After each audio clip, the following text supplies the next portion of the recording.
अब मेरी और आपका जंगल फर्क हो सकता है। यीशु का जंगल फर्क था, मेरा और आपका जंगल। हर किसी का शख्स का जंगल जो ना वो अलग अलग हो सकता है। हर किसी की आजमाइश अलग अलग हो सकती है। किसी की आजमाइश, किसी के सामने पैसे रख दिए जा सकते हैं, उसने वो कुछ भी रखा, कहता है देख सारी दुनिया की शान और शौकत मैं तुझे दे दूंगा। वो किसको कहा जा रहा है? खुदा के बेटे को इब्लीस कह रहे हैं। आज मैं आपको बताना चाहता हूं कि हमें एक बात अपने ध्यान में रखनी है, अपनी सोच में, अपने दिमागों में घुसा कर रखनी है कि इब्लीस हमें आजमाएगा। और मैं बताऊं, इस वक्त ज्यादा काम इब्लीस ईमानदारों में काम कर रहे हैं, ज्यादा काम इब्लीस खुदा के लोगों में काम कर रहे हैं, ज्यादातर इब्लीस काम खिदमत खुदा लोगों में काम कर रहे हैं। आसमानिया काम कर रहे हैं। आसमाना तो होता है उसे चेक कर रहा है, उसे कुछ पेश करता वो नहीं लेता। ये होती है आजमाइश, या वो ले लेता है या वो नहीं लेता। लेकिन यहाँ पे मैं बताना चाहता हूँ कि कुछ अलग हालत हो चुकी है, कुछ अजीब प्रॉब्लम हो चुका है। डॉक्टर लियाकत कैसर साहब कहते हैं, पता नहीं कौन कोई जानता है या नहीं जानता, लेकिन जो मीडिया से ताल्लुक रखते हैं वो जरूर जानते होंगे कि डॉक्टर लियाकत कैसर साहब कहते हैं कि जिनकी दो बुढ़ियां हैं वो भी वर्षी पर है।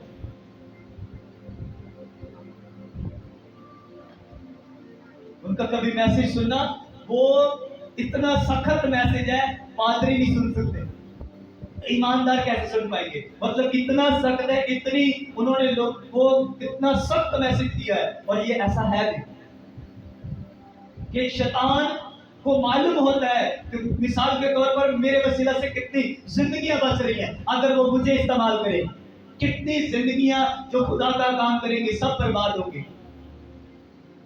इसलिए उसे मालूम था कि यीशु मसीह के वसीला से हजारों लाखों अरबों लोग बचाए जाने हैं, इसके लहू से सारी दुनिया बचाई जाएगी। इसलिए वो यीशु को आजमा है, इसलिए यीशु के पास आया, उसे आजमाने की कोशिश की, उसे पेशकश की, कहता पत्थर को रोटी बना, कहते ये सब कुछ मैं तुझे दे दूंगा। हालांकि यीशु के वसीला से सब कुछ बनाया गया, यीशु के लिए बनाया गया, फिर भी वो कहता है मैं तुझे दे दूंगा। इब्लीस आपको आजमाने के लिए कुछ भी आपके सामने रख सकता है, कुछ भी रख सकता है। कोई किसी के सामने पैसा रख देगा, किसी के सामने कोई खूबसूरत चीजें रख देगा, कोई मोबाइल फोन रख देगा कि उठा ले, खैर कोई बात नहीं है। अब वो परेशान मैं उठाऊं या ना उठाऊं। अब जो हालात चल रहे हैं इन दिनों में, इतनी गरीबी आ चुकी है, इतने हालात खराब हो चुके हैं कि लोग चोरियां करने पे मजबूर है। आए दिन कोई ना कोई खबर आ रही है कि फला जगह पे किसी ने चोरी कर दी, किस वजह से वो चोरी कर रहा है? हालात खराब है, लेकिन कलाम कहता है उसे आजमाया जाएगा। अब उसके सामने हालात ऐसे पैदा हो जाते हैं, उसके सामने पैसे होते हैं, अब वो मजबूर हो जाता है, उठा लेता है। उसे नजर आ रहा है घर का राशन नहीं है, घर के बंदोबस्त नहीं हो रहे, अब वो मजबूर है, किस वजह से? घर की वजह से। लेकिन उसको खुदा के कलाम की याद नहीं। अब जब बंदा चोरी करता है तो वो ये साबित करता है कि खुदा तू नहीं कुछ करना, मैंने अपने हाथ नहीं कोई बात कुछ करना। मैंने ये हम मुंह से कोई बंदा नहीं कहेगा, मुंह से मैं भी नहीं कहूंगा, मुंह से कोई भी शख्स नहीं कहेगा कि खुदा तू कुछ नहीं कर सकता। लेकिन जब वो चोरी करता है तो उसकी हरकतों सरकार बता देती है कि वो बंदा ये साबित करना चाहता है। क्या उसको खुदा पे भरोसा नहीं है? नहीं है भाई। होता तो वो चोरी क्यों करता, होता तो वो गलत काम क्यों करता? 40 दिन खाना नहीं खाया यीशु ने, आखिर को उसे भूख लगी है। 40 दिनों के बीच भूख नहीं लगी, तो कलाम में इस तरह से लिखा हुआ है। और जो ही भूख लगी, देखा इब्लीस भी आ गई। यीशु को क्या चाहिए था? रोटी। उसकी जरूरत क्या थी? रोटी जरूरत थी, और उसने वही पेश कर दी। ये लिखा, उसे कहते हैं तू अगर कहे तो ये, उसे मालूम था कि यीशु कहेगा तो पत्थर रोटी भी बन जाएगी। वो कहता अगर तू खुदा का मतलब शक में डालने की कोशिश कर रहा है, कई दफा हमें शक में डालने की कोशिश करता है। नहीं खैर कोई बात नहीं, कर ले, कौन देख रहा है तुझे? कौन देख रहा है तुझे? कई दफा हम सोचते हैं हमें कोई नहीं देखता, मेरा खुदा आपको देखता है। हम बंद कमरे में कमरा बंद करके कुछ भी कर होते हैं अपने मोबाइल पे या और कुछ, आप बेशक आप समझते हैं कोई नहीं देख रहा, लेकिन खुदा देख रहा है। और वहां पे अब प्लीज आपको आजमा रहा है क्या क्या करता है। और जो ही आपने काम खराब किया तो कलाम में लिखा कि दाऊद तख्त पे बैठा हुआ था, तख्त के ऊपर बैठा हुआ है और तख्त के ऊपर बैठ के वो अपनी छत के ऊपर जाता है। इतना बड़ा बादशाह के पूरी बनी इस्राएल कौम के ऊपर बादशाह कर रहा है, और लिखा है उसके अंदर उसके पास इब्लीस आया और उसे आजमाने की कोशिश की और उसे कहते चल छत के ऊपर चलते हैं, टहलते हैं। और कहते हैं आओ वाक करने चलते हैं। वो वाक करने के लिए शायद उसके पास कोई पार्क नहीं होगा, शायद होगा भी, लेकिन आज उसे इब्लीस कहता होगा नहीं आज तूने पार्क नहीं जाना, आज तूने छत के ऊपर वाक करनी है। वो छत के ऊपर वाक करने के लिए जाता है और जो ही छत के ऊपर वाक करने जाता है उसका ध्यान किसी ऐसी जगह पे पड़ता है जहां पे नहीं पड़ना चाहिए। आप सब जानते हैं कि दाऊद ने कहां पे जाके गलती की, छत के ऊपर जाके गलती की। वो देखता है खूबसूरत लड़की को देखता है, और दाऊद कहां से खुदा ने उसको निकाला था, जंगल से। नंगे पैर वो जंगल में भेड़ बकरियां चराया करता था। जब इब्लीस ने उसे आजमाया कहां पे, छत के ऊपर, अपने उस महल की छत के ऊपर वो टहल रहा है, इधर उधर घूम रहा है, और अचानक नजर पड़ती है खूबसूरत लड़की के ऊपर, और वहीं पे अब उसके अंदर शैतान घुस जाता है, पाप करता है, गुनाह करता है, और वो छत से यानी तख्त से यानी महल से वो नीचे धड़म करके फिर उतार दिया जाता है। और जब वो पाप करता है वो बंद कमरों में करता है। वो जो गुनाह उसने किया किसी को मालूम नहीं होता, किसी को पता नहीं होता, सिर्फ उसको पता होता है, और उसका एक सिपाही होता है उसको पता होता है। और उस गुनाह को छुपाने के लिए उसने फिर एक कदम कर दिया। ये सारे काम उसने छुप के किए थे, और जब उसने जो बीजा था जब वो उगा तो वो सरेआम चौक में यानी कार चौक में यानी टी चौक में, इतने बड़े बड़े चौकों में उसके साथ हुआ था। जो उसने किया था वो सब कुछ उसके साथ टी चौक में हुआ था, क्योंकि खुदा का बंदा था। और कहां पे था, तख्त के ऊपर था। आजमाइश में गिर गया, फिर दोबारा नंगे पांव जंगल में। आज हालत सिर्फ यही हो चुकी है। आज हालत ये है, मैं समझता हूं कि आम लोग फिर भी ठीक है, आम लोग फिर भी ठीक है, खिदमत गुजार, कलाम सुनाने वाले, सुनाते कुछ है करते कुछ है, ऊपर से कुछ है अंदर से कुछ है। ऊपर जो भेड़ था वो खाल, किसी भेड़ को ज़िबा करके उसकी खाल अपने ऊपर लिया, अंदर भेड़ी है, अंदर से वो भेड़ी है। कलाम सुनाने वाले, कलाम प्रीच करने वाले, मैं आम लोगों की बात अभी नहीं कर रहा, मैं कलाम सुनाने वालों की बात कर रहा हूं।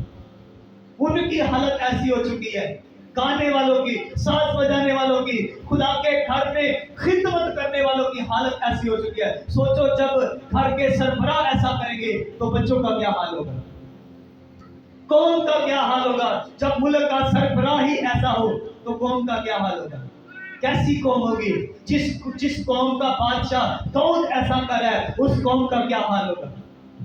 उस कौम का हाल मैं बताऊंगा कि आगे फिर कौम क्या करती है। जब बाप ऐसे हो, जब बादशाह ऐसे हो, जब सरबराह, जब लीडर्स ऐसे हो, तो फिर बच्चे कैसे होंगे। इसलिए मैं आज आप सबसे बात करूं कि आप बाप आपको आजमाइश में भी लेकर जाएगा, भेजेगा बाबू, लेकिन आजमाएगा कोई आपको। और वो कौन होगा, इब्लीस होगा। इब्लीस खुद नहीं आएगा, लेकिन अपनी पावर्स की वजह से लोगों को भेजेगा। हो सकता है वो किसी खूबसूरत गाड़ी को भेज दे, खूबसूरत मोटरसाइकिल को भेज, उठा ले, नंबर नहीं लगा हुआ, उठा लो कार, नंबर नहीं लगा हुआ, फ्लाइट फायर है, भेज देंगे, बाद में कुछ और ले लेंगे।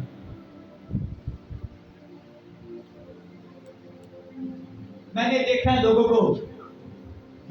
को देखा है, बाइबल्स अगर किसी क्रूसर में चले जाएं, किसी मीटिंग में चले जाएं, तो खूबसूरत बाइबल हो तो वो भी उठा के ले आते, वो भी उठा के ले आते हैं।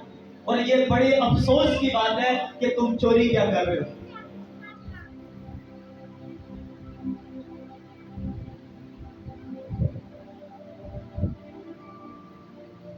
ये मसीह लोगों का हाल है। देखा, यीशु मसीह हैकल में जाते हैं और हैकल में लिखा है कि लोगों ने, किन लोगों ने, यहूदी लोगों ने, लिखा है गाय, बैल, भेड़, बकरियां, ऊंट, सब कुछ, हर तरह की जितने भी जानवर थे, हर जानवर को वो खुदा के घर में लेके गए, खुदा के घर में ले गए। और लेकिन कबूतर भी वहां पे है और बहुत कुछ, यानी खुदा के घर को उन्होंने एक मंडी बना दिया हुआ था। और यीशु मसीह आए और यीशु ने कहा तुमने खुदा के घर को डाकुओं की खो बना दिया। किन लोगों ने? क्या गैर कौमें आई थी उस घर में? क्या हैकल में गैर कौम थे, बुत परस्तों थे? नहीं, खुदा के लोग थे, बनी इस्राएल कौम थे, यहूदी लोग थे। और कौन यहूदी? कौन? खुदा को मानने वाले। यहूदी कौन? हैकल में प्रस्तिश करने वाले। यहूदी कौन? यहोवा को मानने वाले। और यहोवा के घर में, हैकल में, वहां पे क्या रखा हुआ है? जानवरों को रखा हुआ है। डाकुओं की, खुदा के घर को डाकुओं की खो बना दिया है। किन लोगों ने? हम लोगों ने। आज भी ऐसा ही है। चर्च में लोग क्या करने आते हैं? लोग अपने काम सीधे करने आते हैं चर्च में। वर्शिप, प्रस्तुत, इबादत, बंदगी, ये बहुत कम लोग करने आते हैं। ज्यादातर लोग अपने काम सीधे करने आते हैं। ऐसी मैंने चर्च देखी है जहां पे गाने वालों को कुछ दिया जाने आते नहीं है जी। क्यों जी खान साहब ऐसे में? जी मेरे बच्चे कुछ ऐसे जानते हैं उन लोगों को, पैसे ना दो वो आते नहीं है जी, हमें पैसे थोड़े देते हैं।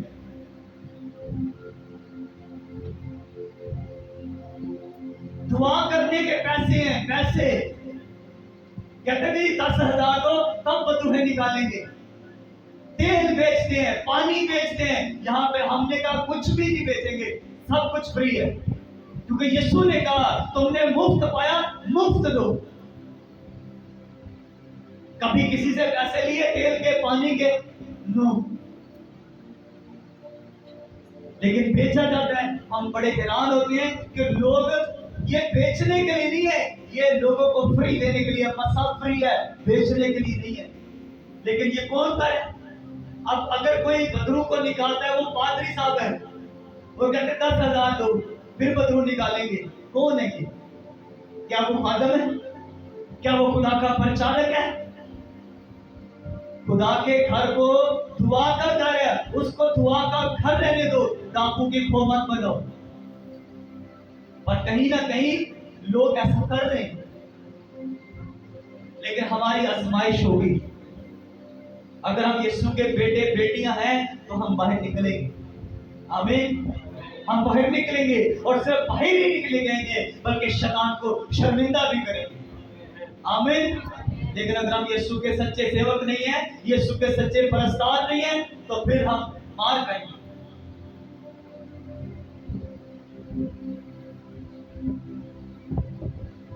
जो तो यीशु को अपना सब कुछ मान लेता है, अपना सब कुछ, अपना मुक्ति दाता मान लेता है, अपना सब कुछ मान लेता है, वो तो कभी नहीं गिरेगा। लेकिन जो वैसे टाइम पास करने आया हुआ है वो गिरने वाला है। उसे केयरफुल रहने की जरूरत है। और मैं बताऊं, खुदा बहुत सख्त सजा देगा। खुदा किसी का तरफदार नहीं है। मैंने ऐसे लोग देखे हैं जो खुदा का जबरदस्त काम करते थे, जबरदस्त काम करते थे, और 15-20 साल पहले इतनी खुदा की कुदरत का काम करते थे। अगर वो आज करते रहते तो एक आइजिप के भी रावलपिंडी में होता, उससे बड़ा शायद सेटअप होता, उससे बड़ा यहाँ पे कोई प्लेटफॉर्म होता। लेकिन किसी वजह से वो गिर गए। गिर किसकी वजह से गए? उनको बड़ा घमंड था, उनको बड़ा गरूर था कि नहीं, जो असली है अब देखिए ना, तो यहाँ पे क्या हो रहा है, उनको घमंड है, उनको गरूर है कि हम जो कर सकते हैं, असि जिथे पैर रखते होते सब कुछ सही रहता है। नो तो ਤੁਹਾਡੇ पैर का मसला नहीं है, मसला खुदा का है। खुदा आपके साथ जाता है, इसलिए उस घर में बरकत आती है। आप ਤੁਹਾਡੇ पैर, उनको घमंड था हमारे पैर, वो कहते थे असि जिस कार पैर रख दी उस कार, क्या बात, आज वो नजर नहीं आते। इसलिए हर शख्स को मालूम होना चाहिए कि आपके पीछे वाले जो लोग थे, यानी आपका बाप, आपका दादा किस वजह से गिरे, याद रखा करो। अगर वो नहीं गिरे तो अपने इर्द गिर्द देख लो, कोई ना कोई डेविल स्पिरिट आपके पीछे लगी रहती है, कोई ना कोई शैतानी स्पिरिट। आप क्यों नहीं याद करते कि आपके खानदान को किसी ने गिराया था? किसने गिराया था? अब्लीस ने, शैतान ने। किस वजह से? पैसे ने, गाड़ी ने, बंगला ने, औरतों ने, मर्दों ने, किन चीजों ने आपके घर को गिराया था? उन चीजों को याद रखना हमेशा। कभी नहीं गिरोगे, कभी नहीं गिरोगे, कभी नेवर। अगर शैतानी लोगों के पास जाके, जादू तवीज वाले लोगों के पास जाके आपका खानदान गिरा तो आप मत जाना, वरना जो उनका हाल हुआ वो आपका भी हाल होगा। शायद मैं ये कहूंगा उससे ज्यादा बुरा हाल होगा। लेकिन एली काइन के बच्चे हैकल में कहानत का काम करते थे, और कहानत का काम मतलब थोड़ा आसान काटो, वो पासवान थे। आज के हिसाब से वो कुर्बानियां लेते थे लोगों से, और कुर्बानियां खुदा के हुजूर गुजराते थे। और लेकिन उनका चाल चलन दुरुस्त नहीं था, वो बदकार थे, वो जनाकार थे। हैं कहां पे? खुदा के घर में। और सिर्फ खुदा के घर में नहीं है, खुदा के घर की खिदमत करते हैं। सोचो, एक बदकार आदमी आपकी कुर्बानियां खुदा के हुजूर चढ़ाएगा, क्या चाहेंगे? एक बदकार पादरी आपकी शुक्रगुजारी के लिए दुआ कर रहा है, क्या शुक्रगुजारी सुनी जाएगी?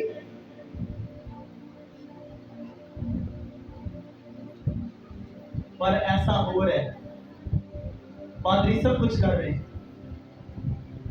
एक वाइफ घर में है और 2-3 बाहर, बस पता नहीं किसे।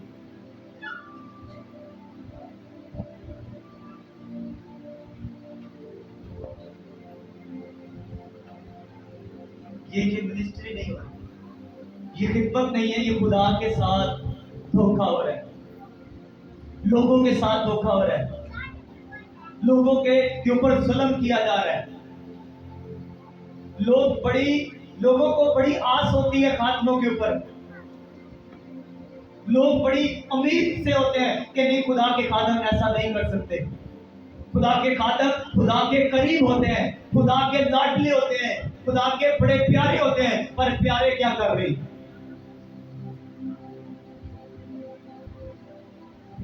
लेकिन वो कुर्बानियां लेते थे, और कुर्बानियां चढ़ाने का तरीका कार भी उनका कोई अजीब ही तरीका था। अपनी मर्जी से लोगों से छीन लेते थे कुर्बानियां। नहीं, उधर नहीं देना। बोलते हमारे यहाँ पे कोई भी कोई चीज आती है तो हम कहते हैं वहां पे चले जाओ, ताकि वो सब जो गुजर है उसको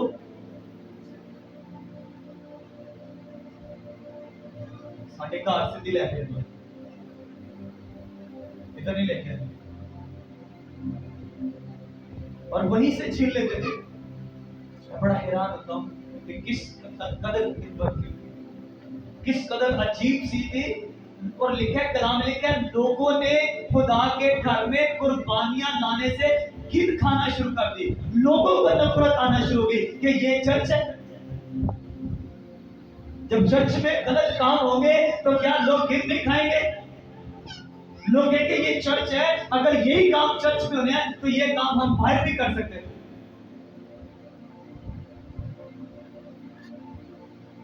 ऐसा है। मैं आपको ये सारी बातें इसलिए बता रहा हूं कि अगर हम खुदा के लोग और खुदा के खादिम ये लोग बाज ना आए तो बेड़ा गर्क हो जाएगा। कौम का बेड़ा गर्क। कौम तो वैसे ही बहाने ढूंढ रही होती है। लोग भाई साहब वो भी ऐसे करते हैं, ऐसे बहाने लोग ढूंढ लेते हैं, लेकिन ढूंढने नहीं चाहिए। लेकिन मैं बताऊं कि लोग खातम खुद लोगों को वो दे देते हैं, उज़्र दे देते हैं बात करने का। लेकिन खुदारा मैं आपको ये बताना चाहता हूं, एली काहिन को खुदा ने मैसेज भी भेजा। पाक रूह आया, उसने नबी के वसीला से कहा अपने बच्चों को बात कर ले, अपने बच्चों से बात कर, इन्हें समझा।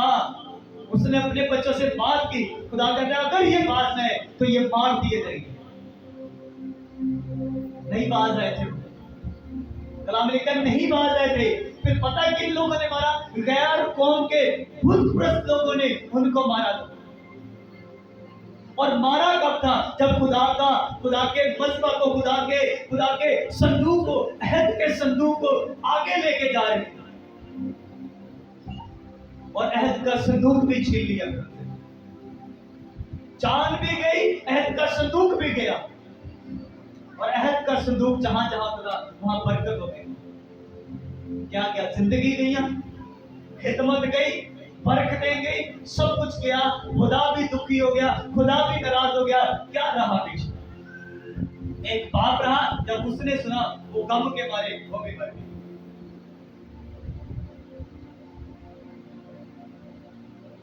क्या चाहते हैं आप सब? मेरे रूहानी तौर पर बच्चे हैं, अगर आप में से कोई करेगा तो मुझ पे क्या गुजरे?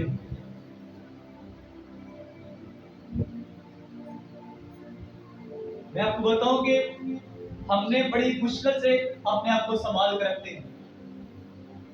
बड़ा केयरफुल हमें चलना पड़ता है, क्योंकि हमें मालूम होता है कि हमारे ऊपर ज्यादा अटैक्स होते हैं, क्योंकि हमारे ऊपर खुदा का रूह है। और जिसके ऊपर खुदा का रूह होता है, इब्लीस उसके ऊपर ज्यादा वार करता है, उसे रंग बिरंगी चीजें दिखाता है, उसे रंग बिरंगे खाने देता है, ताकि किसी तरह से इसका दिल इन खानों के ऊपर आ जाए, इन चीजों के ऊपर आ जाए, इन गाड़ियों के ऊपर आ जाए। कुछ ना कुछ वो प्रोवाइड करता है, ताकि बंदा सप्लाई वो करता है, वो पूरी सप्लाई भेजता है, किसी तरह से करंट लगे इसे।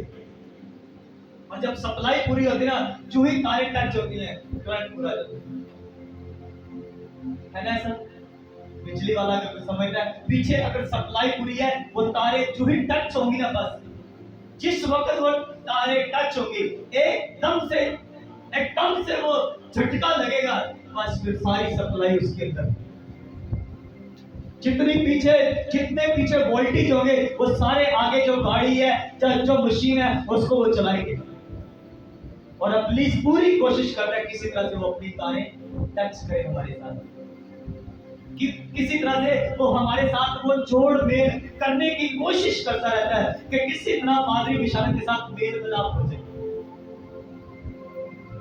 बस मेल मिलाप किसके साथ हो गया? 200-300 बंदा तो वैसे ही गया, है ना। क्योंकि ऊपर जब काम खराब है तो फिर नीचे तो वैसे ही बेड़ा गर्क हो जाएगा, क्योंकि यहीं से बरकत रिलीज होगी, यहीं से मसर रिलीज होगा, यहीं से खुदा सब कुछ, यानी खुदा मेरे वसीले से आपको बरकत देगा। जब यहीं से तारे कहीं और लगी हैं, फिर रोई मसाएगा। अब पागरू तो नहीं आएगा, लेकिन अब शैतान का रूह आएगा। लेकिन इसलिए खुदा आज हमसे बात कर रहा है कि हमें इस बात को अंडरस्टैंड करना है, इस मसले को संजीदा लेने की जरूरत है। और खुदा का कलाम ऐसे खातमों से दूर रहने को कहता है, खुदा का कलाम ऐसे लोगों से पास रहने को कहता है। खुदा कहता है रूहों को परखो, आपके घर में जो खादम आते हैं उनको चेक करो, उनका टेस्ट लो। अगर वो ठीक नहीं है, उनकी नजरें ठीक नहीं है, उन्हें आउट कर दो घर से, उन्हें आउट करो, निकल जाओ हमारे घर से। कोई अजाब आपके ऊपर नहीं आएगा, कोई खुदा का गजब आपके ऊपर नहीं नाज़िल होगा। कलाम कहता है रूहों को परखो, और ऐसी रूहें जो अंदर से फाड़ने वाले भेड़ी हैं, ऐसे भेड़ियों को परखो। अगर कोई आपके ऊपर, आपके घर में ऐसा खादिम आता है जो अंदर से भेड़िया है, ऊपर से भेड़ का लिबास पहना हुआ है, चेक करो उसे, ठीक नहीं है, उसके साथ चलने की कोई जरूरत नहीं है। उसके साथ संबंध, उसके साथ रिश्ते नाते रखने की बिल्कुल जरूरत नहीं है। ऐसे बड़े घर हैं जिनके घर, मेरी वाइफ उन सारे घरों को जानती है, बड़े ऐसे घर हैं, हो सकता है 8 से 10 ऐसे घर हो जिनके घर में सिर्फ एक दफा गया, उसके बाद कभी नहीं गया, कभी नहीं गया, कभी नेवर, कभी हम नहीं गए। और आप समझ सकते हैं मैं क्यों नहीं गया। मैंने आके अपनी वाइफ को बोला, क्या मैं आज इस फैमिली में गया था, कहती वो नहीं जा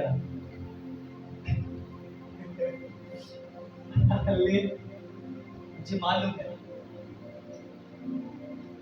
हम कुछ भी छुपाते नहीं है एक दूसरे से।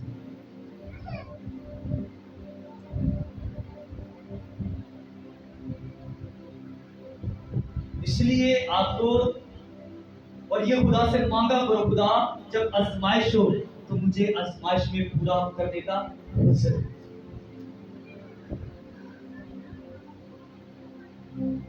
ये आपको बताओ कि हमें जितने खादिम लोग हैं, खिदमत गुजार हैं, और बताओ खासकर जो जिसके नाम के साथ तो मसीही लिखा होता है, वो बड़ा एहतियात से चले, वो बहुत ही एहतियात के साथ चले।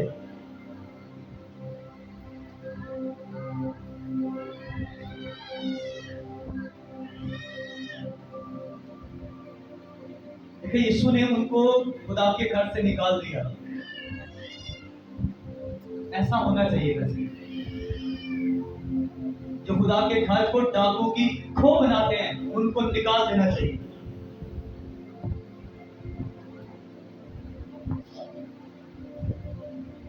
और जब हम ऐसी गंदगी को पास रखते हैं तो लिखा है, एक अगर आप एक आम की पेटी घर में ला करके और एक बाजार से एक गला सड़ा आम ला के उस पे रख देना, कितने दिन लगेंगे सारी पेटी को खराब होने में? कोई फ्रूट का काम करता हो, बड़ी मुश्किल से ये 7 से 8 दिन निकलेगा। ऐसे नहीं सर,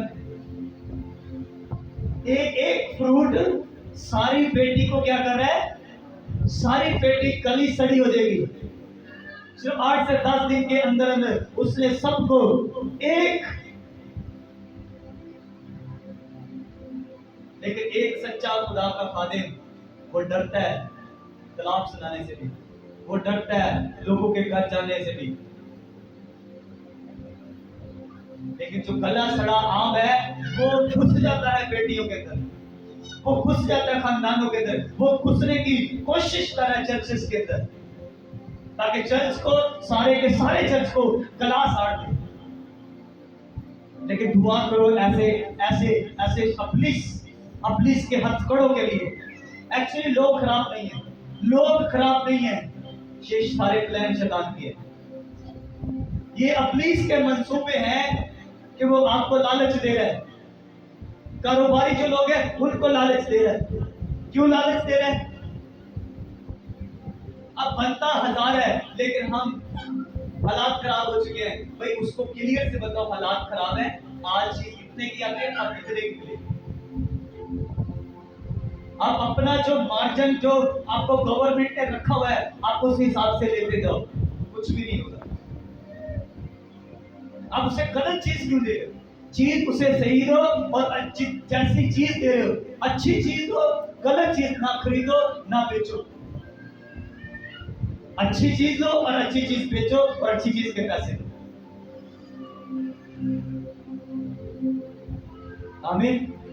अब मुझे नहीं पता क्योंकि आपके अलग अलग से काम है, अलग अलग से कारोबार है, मैं आपको आसान बता रहा हूं, अच्छी चीज खरीदो और अच्छी चीज बेचो, जितना उसका बनता है उतना लो।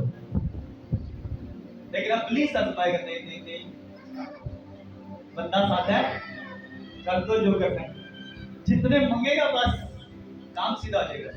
और ऐसे लोग मिल भी जाते हैं, जितने मांगते उन्हें दही अंदर हम लूटते जा रहे हैं। एक दिन फिर जब ऊपर से खुदा देखता है तो एकदम बत्ती बढ़ती है, और जितनी हमने सारा हिसाब किताब किया अपना, वो सारा एकदम से वापस होता है, रिवर्स होता है। फिर हम भाड़े मार लिया, वो क्या गया। यानी मैं आपको आज हर तरह से बताने की कोशिश करूंगा कि इब्लीस आजमाने की कोशिश करता है, और इब्लीस पूरी पूरी तगड़ी कोशिश करता है, क्योंकि उसको भेजा जाता है। उसको भेजा ही इसीलिए जाता है कि वो हमारी आजमाइश कर सके। लिखा है रूह यीशु को जंगल में ले गया ताकि उसको आजमाया जाए। किसको? यीशु। सोचो अगर यीशु को आजमाया जा सकता है ना, तो मैं भी उसी की हूं। हमारे आका को, हमारे मुक्तिदाता को अगर आजमाया गया है तो ऐसी तो चेले हैं। हम तो खाक भी नहीं है, हम तो यीशु के पैरों की मिट्टी है। अतने से बंदे खाक हैं, साडा की बनेगा। इसलिए खुदा के कलाम को अपनी जिंदगी में रखें, कलाम आपकी हिफाजत करेगा। लिखा है एंड में यीशु ने उसका जवाब दिया, और यीशु ने कहा तो खुदावन अपने खुदा की आजमाइश न कर। और यीशु ने उसे कहा इब्लीस, शैतान,